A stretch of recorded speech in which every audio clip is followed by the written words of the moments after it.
Now, section 165, judges' power to put questions or order production.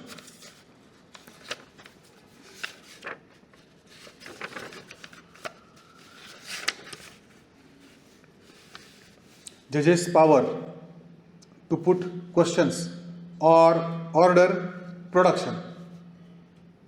प्रश्न विचारण्याचा किंवा document produce करण्याचा आदेश देण्याबाबत न्यायाधीशाचे काय अधिकार आहेत याच्या संदर्भात हा सेक्शन 165 सांगतो. हेडिंग समजलं? Now, as per section 165, we are not going to read the provision now. First, we are going to discuss the provision. याच्याबद्दल काय सांगितले आधी हे समजून घेऊ, त्याच्याशिवाय हे समजत नाही. As per section 165, a judge is having a power, or 165 empowers a judge to ask any question he pleases in any form at any time to any witness or to party about the fact relevant or irrelevant, and to order the production of any document or thing. This is the part first. न्यायाधीशाला त्याच्यासमोर चाललेल्या प्रकरणामध्ये कधीही कोणत्याही वेळी कोणत्याही स्वरूपात कोणत्याही विटनेसला कोणत्याही पार्टीला प्रश्न विचारण्याचा अधिकार आहे. कशाबद्दलचा प्रश्न? Any fact relevant or irrelevant. मग आपण रोज पाहतो, आपल्या दैनंदिन कामकाजामध्ये आपण पाहतो, जज साहेब विचारतात, what is the relevancy of this question? This is the power which has been conferred by 165. Or to order the production of any document or thing. त्या ठिकाणी तो डॉक्युमेंट हजर करण्याच्या बाबतचा आदेश देखील न्यायाधीशाला देण्याचा अधिकार या सेक्शन 165 मध्ये दिलेला आहे. एवढं समजतंय का आता? एवढं समजला part first. Next, this section further also provides that neither parties nor their agents make any objection to the questions put by the judge or to his order for production of any document or thing. त्या ठिकाणी त्या पार्टीला, साहेब तुम्ही मला हा प्रश्न का विचारला, हा डॉक्युमेंट तुम्ही आम्हाला का सादर करायला सांगितला, अशा प्रकारचं ऑब्जेक्शन घेता येणार नाही. येते लक्षात? सिंपल, फार सोपं आहे. पुढचं part, it also provides that, या पुढे जाऊन त्यांना असंही सांगितलं, no party shall be entitle as of right to cross examine the witness upon the question given by the witness, answer given by the witness on such question which has been put by the judge. ज्यावेळी त्या न्यायाधीशानं त्या ठिकाणी तो प्रश्न विचारला, त्या प्रश्नाला त्या साक्षीदारानं जे काही उत्तर दिलं त्या उत्तराबद्दलचा उलट तपासणी करण्याचा अधिकार कुठल्याही पार्टीला राहणार नाही. समजतंय? But such questions may be put by the permission of the court. कुठे गेले?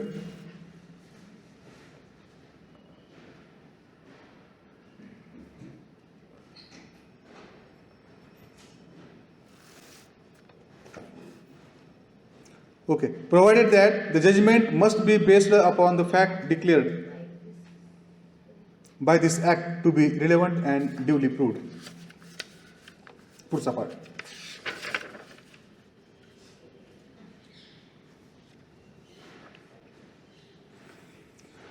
वर निर्दिष्ट, आता हा जर प्रश्न विचारला वगैरे वगैरे झाला, डॉक्युमेंट प्रोड्यूस करा म्हणलं, आणि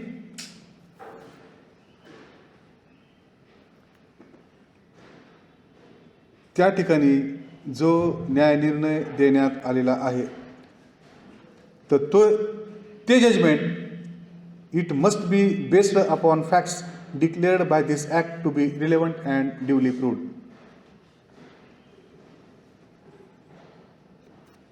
याच्या पूर्वीची परिस्थिती, आता आपण जी काही ऐकत आलो इतक्या वेळात, प्रश्न विचारला, ऑब्जेक्शन घेण्याचा हक्क नाही, ते पाहिलं, डॉक्युमेंट पाहिलं, निकाल दिला, मग ते सच जजमेंट म्हणलं त्याने. त्या जजमेंटच्या हा कसा असला पाहिजे, तो न्यायनिर्णय कसा असला पाहिजे, while exercising the power of section 165 165 प्रमाणे दिलेल्या अधिकाराचा वापर करून त्या ठिकाणी देण्यात आलेला न्यायनिर्णय हा या कायद्याने घोषित केलेल्या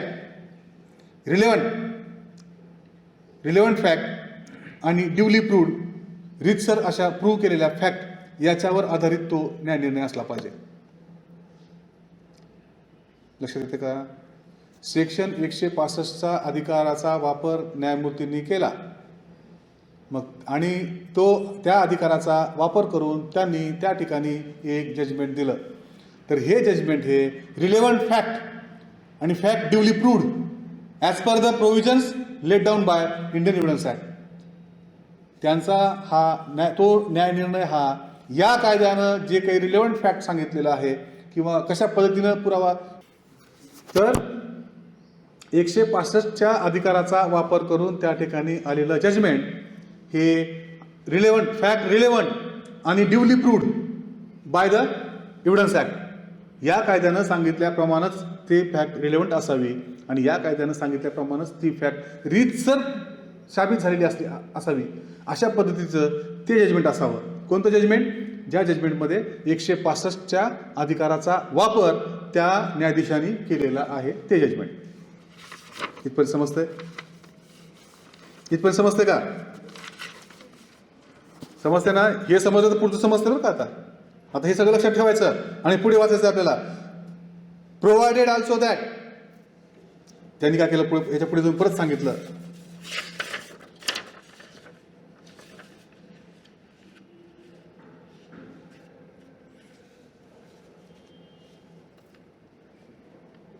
this section shall not authorize any judge to compel any witness to answer any question or to produce any document which such witness would be entitled to refuse to answer or produce under section 121 to 123 both inclusive.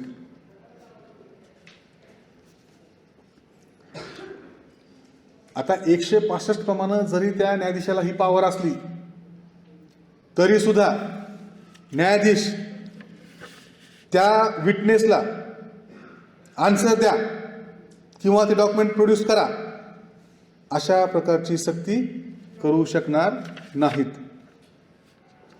का बरं?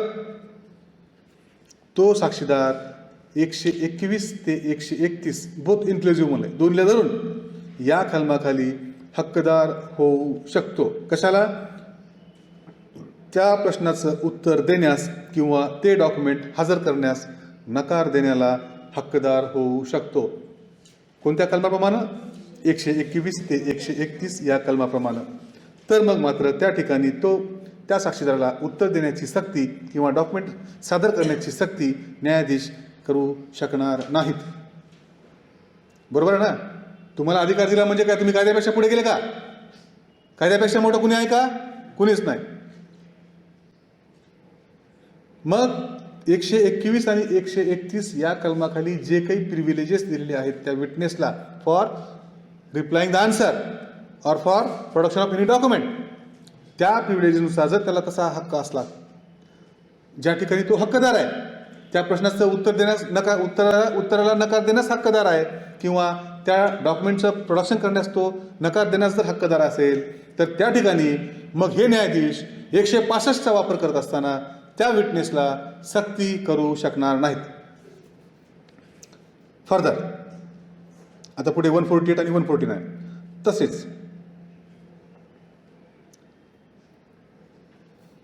Nor shall जज ask any question which it would be improper, underline, for any other person to ask under section 148, nor shall he dispense with primary evidence of document except in cases herein before accepted.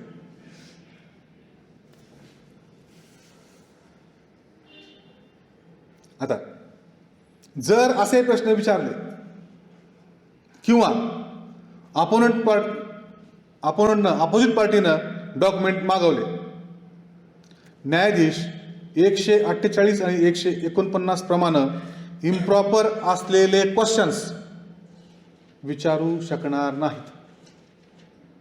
म्हणजेच 165च्या अधिकाराचा वापर करत असताना त्या साक्षीदाराला किंवा त्यानं document produce केल्यानंतर ते प्रोड्यूस केलेल्या डॉक्युमेंटवरून इम्प्रॉपर क्वेश्चन्स विचारण्याचा अधिकार न्यायाधीशांना असणार नाही.